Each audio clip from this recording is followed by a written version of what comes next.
শবে কদরে কি আসলে ভাগ্য পরিবর্তন হয়? ভাগ্য পরিবর্তন করতে কি কি আমল করা দরকার? ভাইরা আবার, লাইলাতুল কদরে মানুষের ভাগ্য লিপিবদ্ধ হয়। ভাগ্য লিপিবদ্ধ হওয়ার 4-5টা স্তর আছে, 4-5টা লেভেল আছে। বিভিন্ন লেভেলে লেভেলে মানুষের ভাগ্য নির্ধারণ হয়। মানুষের সৃষ্টির হাজারো বছর আগে, 50,000 বছর আগে আল্লাহ তাআলা মানুষের তাকদীর লিখেছেন।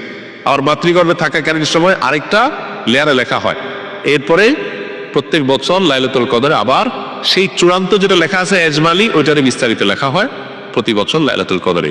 কোরআনে কারিমে সূরা দুখানে আল্লাহ বলেছেন, ইন্না আনজালনাহু ফী লাইলাতিন মুবারাকাহ ইন্না কুন্না মুনজিরিন ফীহা ইউফরাকু কুল্লু আমরিন হাকীম। আল্লাহ বলেছেন, আমি এই কোরআনকে নাজিল করেছি বরকতময় রাতে। কোরআন কোন রাতে নাজিল হয়েছে? শবে বরাতে না শবে কদরে? শবে কদরে।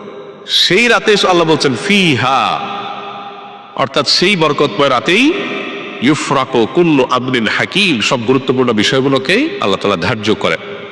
এখান থেকে বোঝা যায় লাইলাতুল কদরে সব মানুষের ভাগ্য নির্ধারণ। এখন কত ভাগ্যের জন্য ভালো নির্ধারণ, তার জন্য কি করার আছে?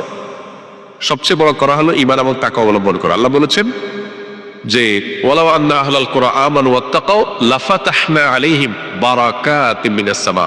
কোন জনপদের মানুষ ঈমান আর তাকওয়া আনলে আল্লাহ তাআলা বলছেন আসমান থেকে বরকতের সব দুয়ারগুলো উন্মোচন করে দিবেন। আপনার ভাগ্যে ভালো কিছু লেখা হোক, চাইলে আপনাকে ঈমান আমলের চর্চায় এগিয়ে যেতে হবে। আমাদের দেশে মানুষ সব রাতে মসজিদে ভিড় করে, সারা বছর নামাজ কালামের খোঁজ খবর নেই, সব রাতে মসজিদে এসে ভিড় করছে। কেন? ভাগ্যে যেন ভালো কিছু লেখা হয়।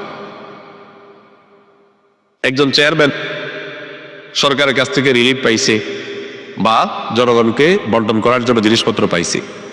তো চেয়ারম্যান সাহেবের পাতি যে সমস্ত নেতা আছে বা চেলা চামচা আছে, সহযোগী আছে, এরা ভাগ নিতে আসছে। এক চামচা নির্বাচনের আগেও ছিল না, পরেও ছিল না, ভোটের সময় ছিল না, পরেও ছিল না, কোনো কিছুতে নাই। এখন যখন সরকারি চাইলে এসে হাজির হয়ে গেছে, গমা এসে হাজির হয়ে গেছে, সে এসে ভাগ নিতে হাজির হয়ে গেছে। কি বলেন, এ পাবে ভাগে? আর যে সবসময় ছিল, ও যদি এদিন হাজির নাও হইতে পারে, তারপর চেয়ারম্যান সাহেব তার জন্য ঠিকই রেখে দিবে যে তুমি এগুলো বন্টন করো তোমার এলাকাতে। তো একইভাবে আল্লাহ রাব্বুল আলামিনের আনুগত্য যদি আমরা সবসময় করি, ইনশাআল্লাহ আল্লাহ আমাদের নসিবে ভালো কিছু দিবেন। এক রাতের ইবাদত করে সব নিজের পক্ষে নিয়ে নিবা, সারা বছর আকাম কাম করবো, এটা সঠিক পদ্ধতি তার।